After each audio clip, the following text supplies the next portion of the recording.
I grew up in a small town in West Virginia. I won't share the name of the college I attended, but it was a small university in a little town about 15 minutes from where I grew up. I was a freshman in 2021, and COVID was still an important factor in my college experience. One of the biggest impacts was on the dorms.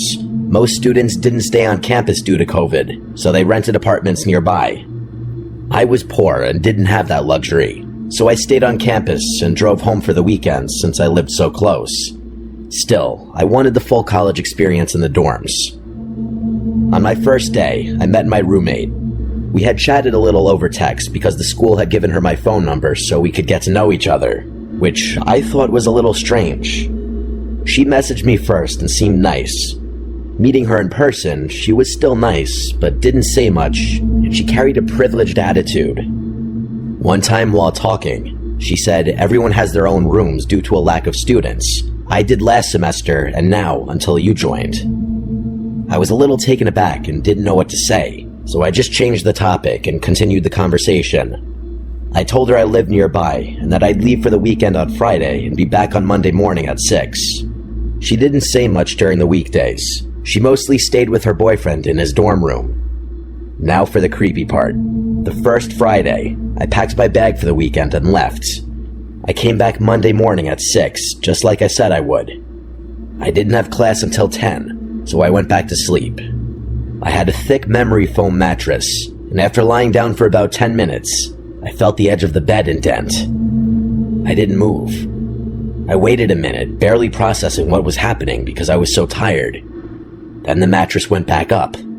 That's when it hit me. Someone had leaned on my bed. I turned around and saw her facing the wall, presumably sleeping, so I went back to sleep. The next weekend, I left again and returned at the same time. Again, I wanted more sleep. Moments after lying down, I felt the mattress indent again, but this time it wasn't just the edge. The whole side sagged, and someone was sitting next to me. I didn't move. I lay there, frozen, and then I heard them get up. My bed was very high. In fact, I needed a step stool to climb onto it, and I heard them jump off. I held my breath, then looked over. She was again lying on her bed, facing the wall. I didn't know what to think. Was I hallucinating from the lack of sleep? Was it sleep paralysis? It couldn't be. I could still move. Could someone have gotten into my room? Impossible. We were the only ones with keys. I decided I must be extremely tired and just imagining things, so I went back to sleep. When Monday came around, I was really nervous. I walked in and saw her lying down, facing my bed. She was asleep, so I climbed into bed and tried to sleep as well. 5 minutes later, I felt my bed indent again. I squeezed my eyes shut, felt someone sit next to me, and braced myself to turn around. Then, I felt a hand on the back of my neck. My heart sank. I thought I was going to pass out. I didn't move a muscle. They didn't squeeze, they just held my neck. What felt like hours later, I felt them finally get off my bed. I still didn't move. I stayed frozen for a few more moments, terrified, then turned around. She was facing the wall, sleeping, but I didn't care. I left the room immediately and called my mom. I didn't go to class. I told my mom everything, and she reported it to the school. I was allowed to switch rooms, thank God. They asked if I wanted to involve the police, but I said no. There wasn't actual proof she had done anything. I just asked them not to give her another roommate. After unpacking in my new room, I remembered a few things. She had once told me that she had a previous roommate who didn't stay long, but she never said why. I also remembered one day she opened a locked drawer containing about 10 bottles of prescription medicine. She said it was for a skin issue. I wondered if that was true. Maybe she had another disorder or scary side effects from the medication. A few days later, I realized I had left a book and binder in her room. I didn't care much about the book, but she messaged me asking me to come get it. I told her I needed to focus on school in my new room, but agreed to retrieve my things to avoid suspicion. My key still worked, so I went in. She wasn't there, and I sighed in relief. I grabbed my belongings and turned to leave. As I turned, she was standing in the doorway. I hadn't heard her unlock it. I smiled, trying to stay calm. She didn't say anything at first. I walked past her to leave, then she asked, "Where's your new room?" I told her it was on the first floor. She asked which hall, and I lied. She asked what it was near, the stairs, the front, the office, etc. I said I didn't remember, but she kept pressing. I lied again, saying it was near the stairs. I turned around and left, never seeing her again. I thought about telling her boyfriend, but I was too scared. I still think about it. Was I dreaming, hallucinating? I don't think so, but it couldn't have been anyone else. Only we had keys. Maybe she was sleepwalking as a side effect of her medication, or maybe she was planning something sinister. My mom thinks she was testing how close she could get to me before I woke up, and that one morning, she might have actually tried to choke me. I don't know. It's in the past now, and I hope she never had another roommate again.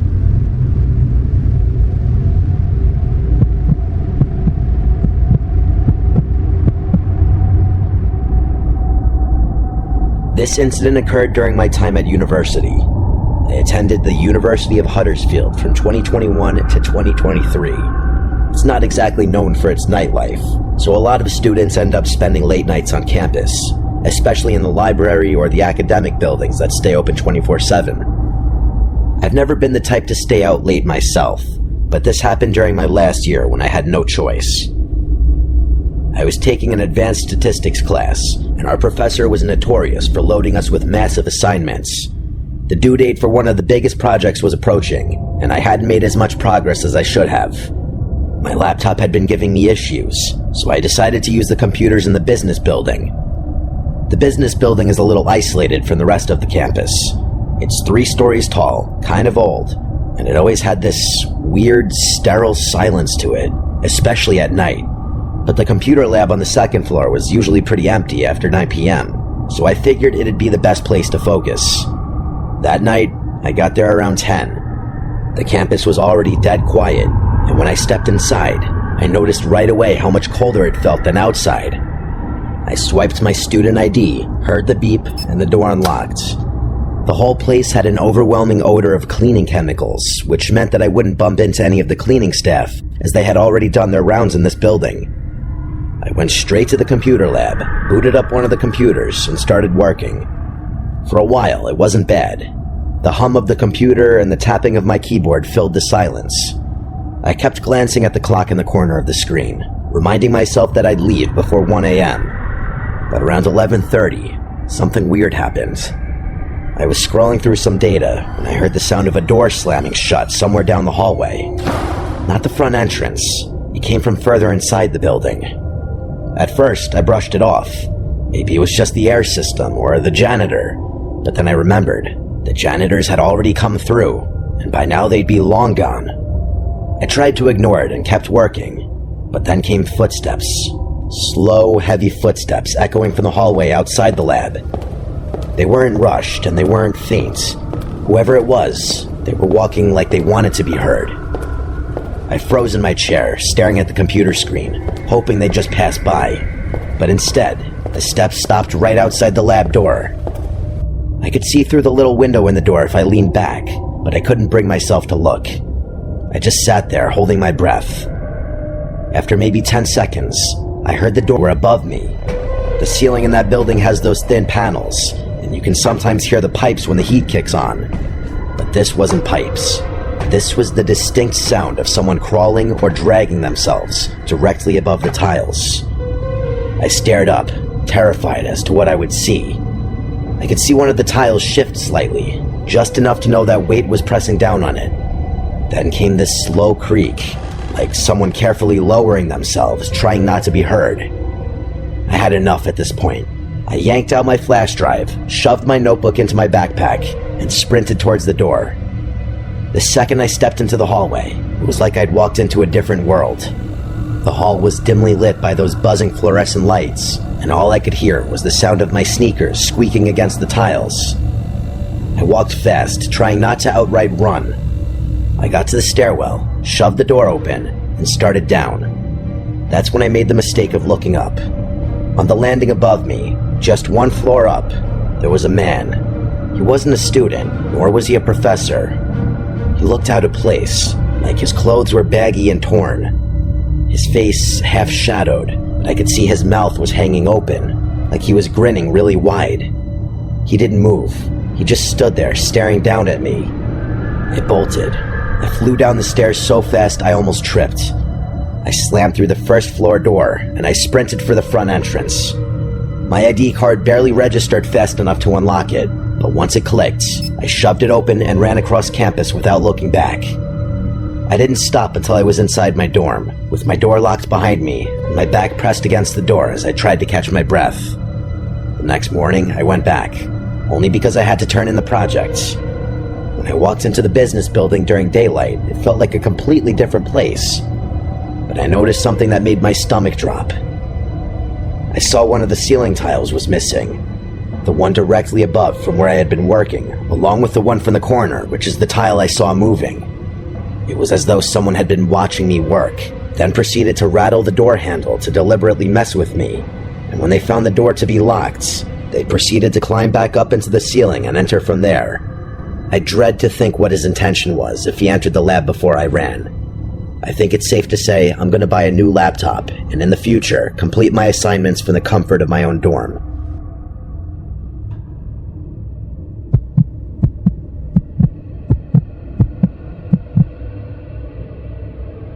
My name is Annabelle.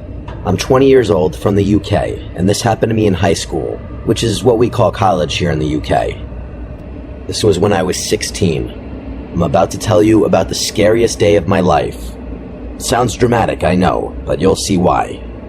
So for context, my school had these lanyards with ID cards on them, and although anyone can walk into the building, you can only go beyond the foyer if you scan one of these IDs on a screen which opens the door into the school.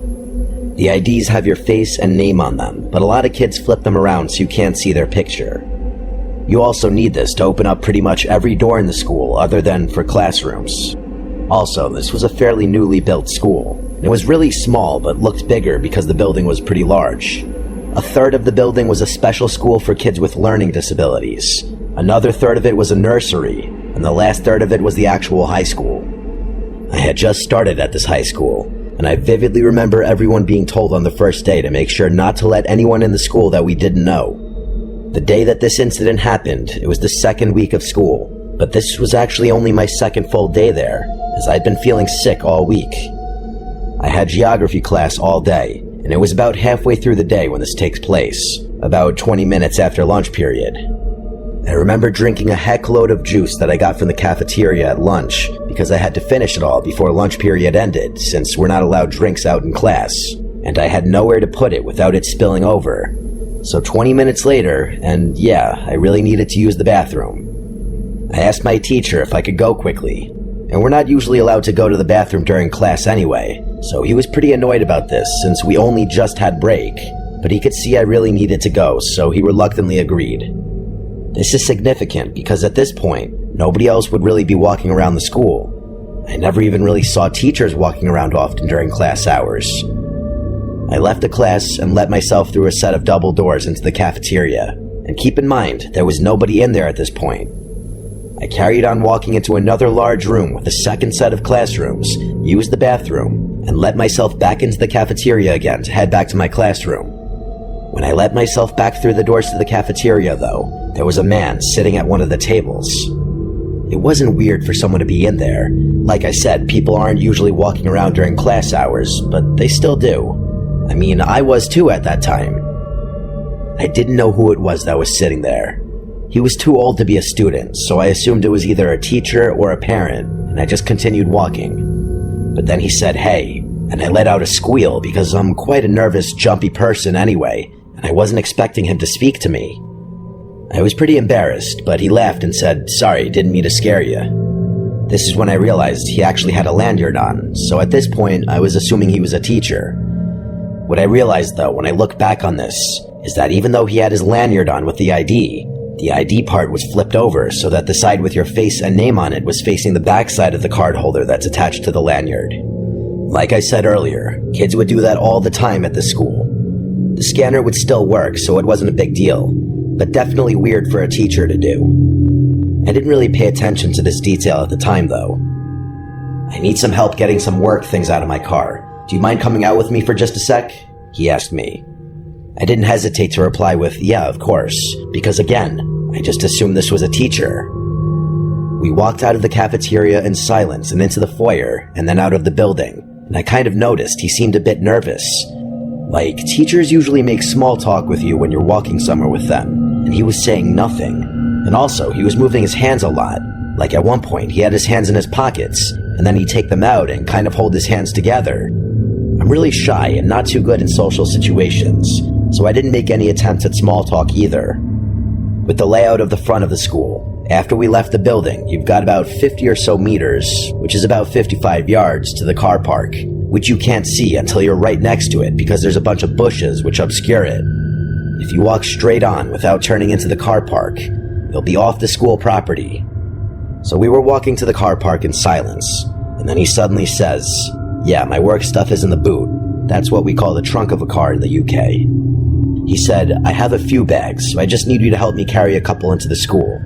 I said, yeah, that's fine. We got to the car park, and he said, my car's the blue one down at the end. And as we got a few meters from it, I could kind of see something in the back seat. And as we were getting closer to it, I realized there were at least 2 men hiding in the back seat. I froze, and instead of running away, I blinked, and I guess they saw that I could see them, because the back door swung open, and all of a sudden, there was a man scrambling out of the car, and the man who I thought was a teacher grabbed my arm as I turned to run back to the school. This guy was pretty tall and large, by the way, and for context, I'm 5'2" and quite underweight, so I don't know how I managed it, rush of adrenaline or whatever, but I used all the strength in my body to yank my arm out of his grip and start running back towards the school. I could hear multiple heavy footsteps running after me, but thank God, they stopped pretty soon after I started running away, because my school had big glass automatic doors, and you have to just wait for them to open, and they definitely would have caught up to me if they kept going. I guess the fact that they were glass doors, though, would have been risky if there was someone walking by. Either way, though, I got into the foyer and ran straight into the open cafe, which was attached to the library, and I ran up to the person working at the cafe to tell her the situation. She calmed me down and came with me into the school to a teacher's office and called my parents and the police. There's security cameras in the parking lot, so they were caught and charged with attempted kidnapping. Also, turned out that man was able to enter the building because some kid dropped their lanyard outside the school, and that's what he was using and why he flipped the ID over. I didn't go back to school for a couple of weeks, and I'm still having therapy for this experience, but I felt writing this whole thing down and sharing my story would help me process things. This remains the scariest experience of my life.